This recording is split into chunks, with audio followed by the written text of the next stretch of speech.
If we allow this party and the government to continue for a second term in office, we may not have a country, says El-Rufai.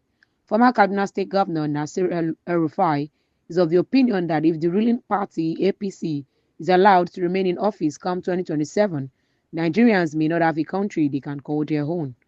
Speaking at the grassroots mobilization campaign for the opposition coalition, the African Democratic Congress (ADC), held in Sokoto on Saturday, August 2, the former APC chieftain maintained that he is ready to mobilize Nigerians to eject the incompetent ruling party.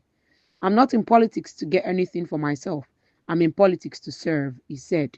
"When the government does not serve the people, it is my duty as a senior citizen to come out and condemn it and take steps to reverse the situation. That is why we come together as people opposed to the politics or the policies of this government to form the coalition, which has resulted in the adoption of ADC.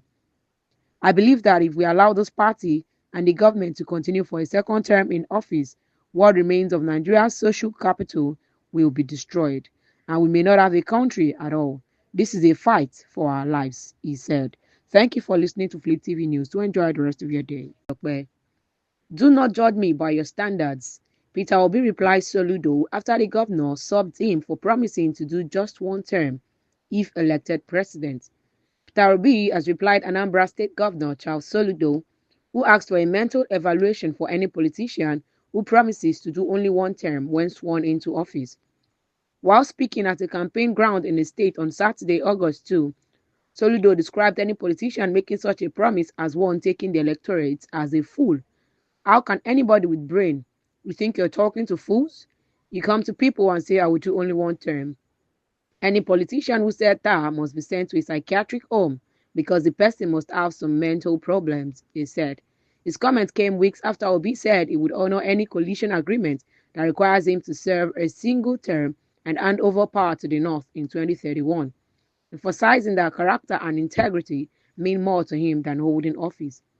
In a statement released on his X handle this afternoon, Obi stated that his one-term, four-year vow is sacrosanct. He asked those doubting him not to judge him by their standards, where political promises are made to be broken, as he's not cut from that cloth. Obi stated that he has a verifiable track record that speaks louder than speculation. He went on to list several former presidents in other countries who made promises of serving one term and stayed true to their promise. His statement reads, "My one-term, four-year vow is sacrosanct." One of the greatest American presidents, Abraham Lincoln, served only 4 years, yet his legacy endures as a model of principled leadership.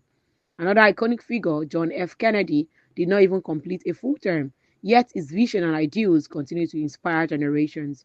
In Africa, Nelson Mandela, revered globally as a symbol of justice and reconciliation, chose to serve only one term as president of South Africa, despite immense public pressure to stay longer.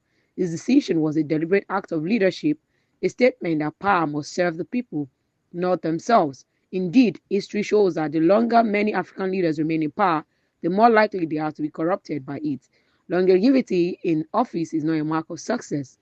Rather, it is purposeful, accountable service, however brief, that defines true statesmanship. It is within this context that I reiterate my vow. I will serve only one term of 4 years if elected president, and that vow is sacrosanct. I am fully aware that the decay in our society has made trust one of the scarcest and most skeptically viewed commodities. Many Nigerians, understandably, no longer take politicians at their word. But even in this climate of cynicism, there are still a few whose actions have matched their words, whose integrity is built on verifiable precedent. Recently, I became aware of two statements aimed, albeit indirectly, at my vow to serve only a single 4-year term. One person remarked that even if I swore by a shrine, I still wouldn't be believed. Another suggested that anyone talking about doing only one term should undergo psychiatric evaluation. I understand the basis of their skepticism.